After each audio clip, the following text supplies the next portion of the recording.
Hey guys, welcome back. Today we're making a beautiful pumpkin risotto with some oven-dried tomatoes and a crispy sage pesto. All right guys, first we want to start by breaking down our pumpkin. You can also do this with butternut squash or honey nut squash, whatever you want. I just added a couple knobs of butter, a few sprigs of thyme, a little bit of sage, and then we're just gonna flip them over and roast them for about an hour.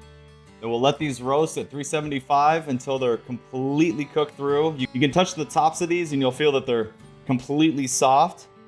All right, once they're cool, go ahead and peel your pumpkin. All right, once your pumpkin is cooked, go ahead and just add a little bit of chicken stock. Once pureed, go ahead and save this for our risotto at the very end.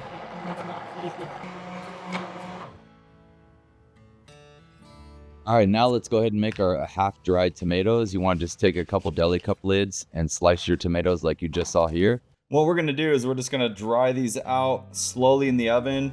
You can do it anywhere from 250 to 325. I wouldn't go anything over that.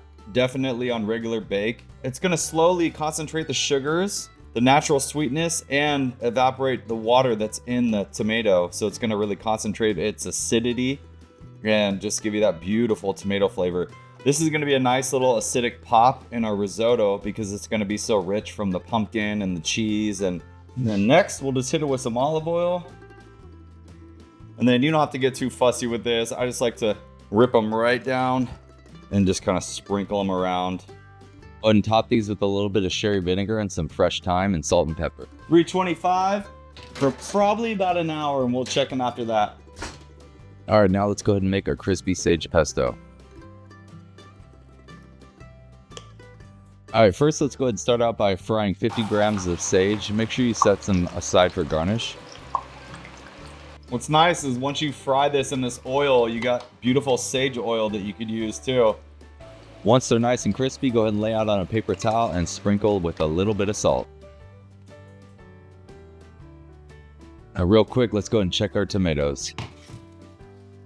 All right, so we got our tomatoes here. Came out nice. A couple of them dried a little bit too quick, but I probably did it a little bit higher of a temp than I probably should have. I would go probably about 275 on this and just give it some time.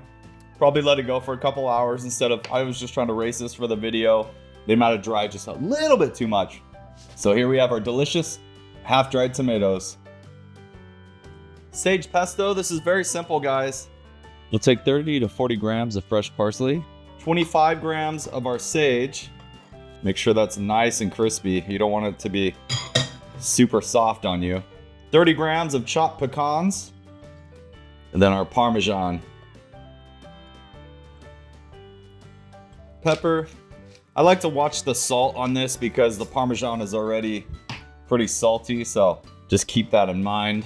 And then we'll just add a little bit of olive oil and vinegar to taste, just to kind of make everything combined. And you can also do this in a food processor or blender.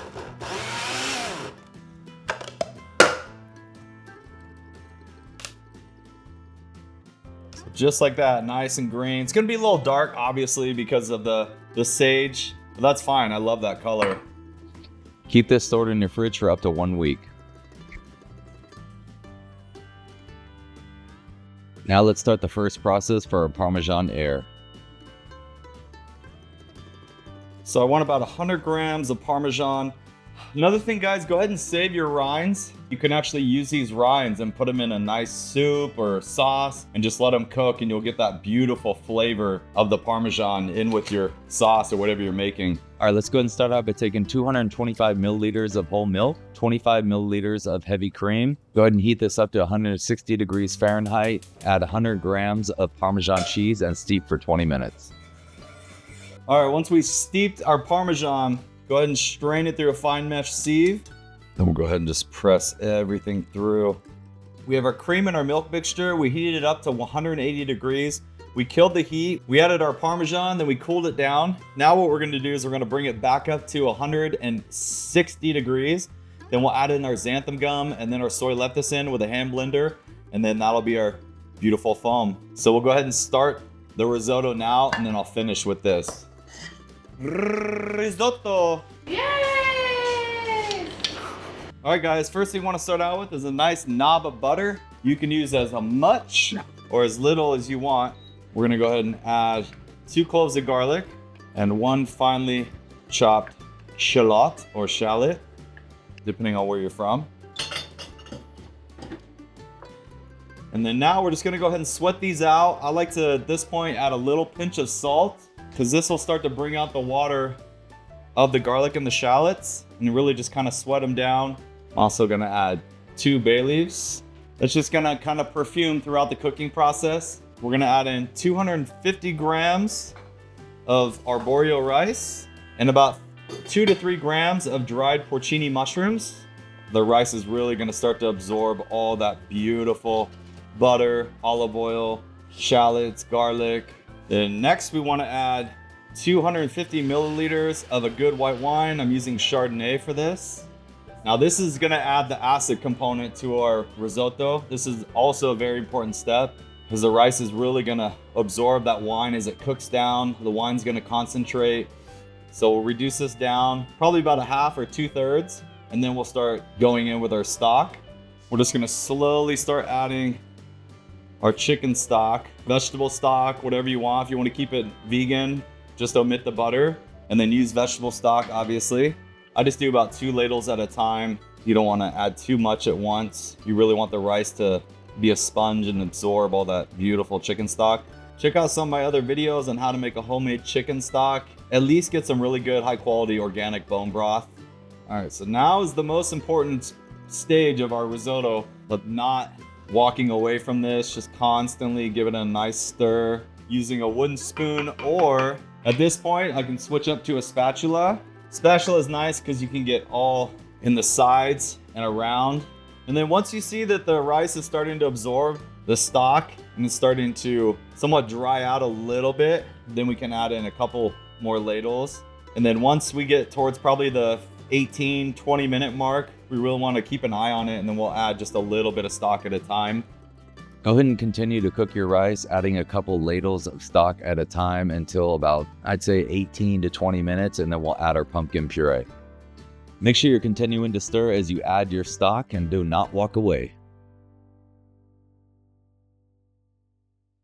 And stirring this is so important because as each of the granules of rice rub against each other, they're releasing their starches, and that's what adds that gets that nice creaminess that you're looking for in a risotto. Its signature look and feel. Like I said, guys, a nice labor intensive, not really so much labor intensive, but it's nice to just be able to make this with your family.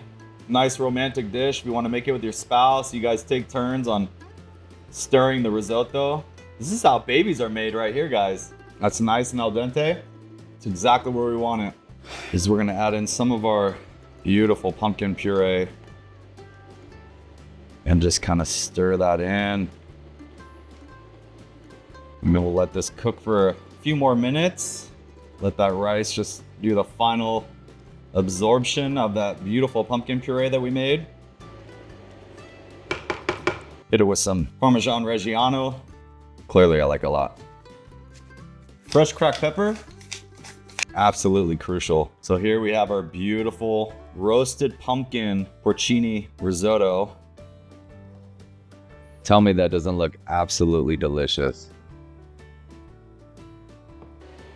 So we brought this back up to 160. Want to add in 0.3 grams of xanthan gum. And then we also want 3 grams of soy lecithin. Go ahead and aerate this with a stick blender. I usually do this over the sink to avoid a big mess. Let's go and plate up our beautiful dish.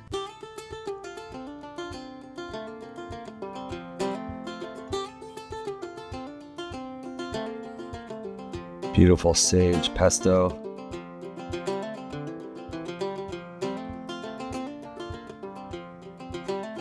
Half-dried tomatoes.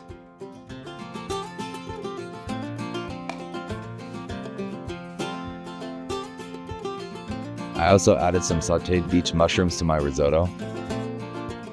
And of course, finish with that beautiful Parmesan Air and some fried sage.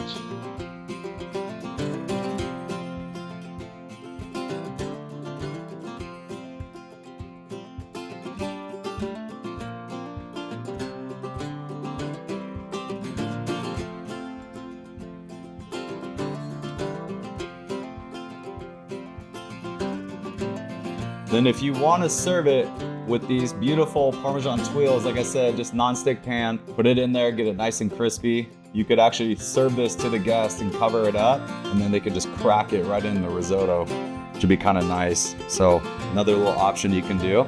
That's it. It's our beautiful risotto.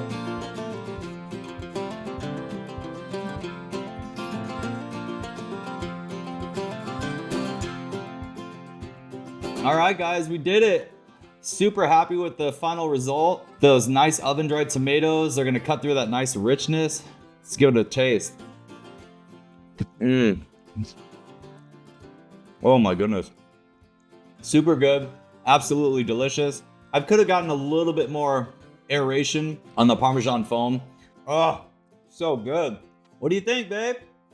Baby, absolutely delicious. In case you didn't hear her, she loves it. Guys, thanks again for joining me. Please don't forget to like, comment, share, subscribe. Share this with your family and friends. Share this with someone who loves to make risotto. Get out there with your significant other and get romantic. Make some risotto with them. Please consider becoming a member of my channel. I'd really, truly appreciate it. And I look forward to seeing you guys again next week.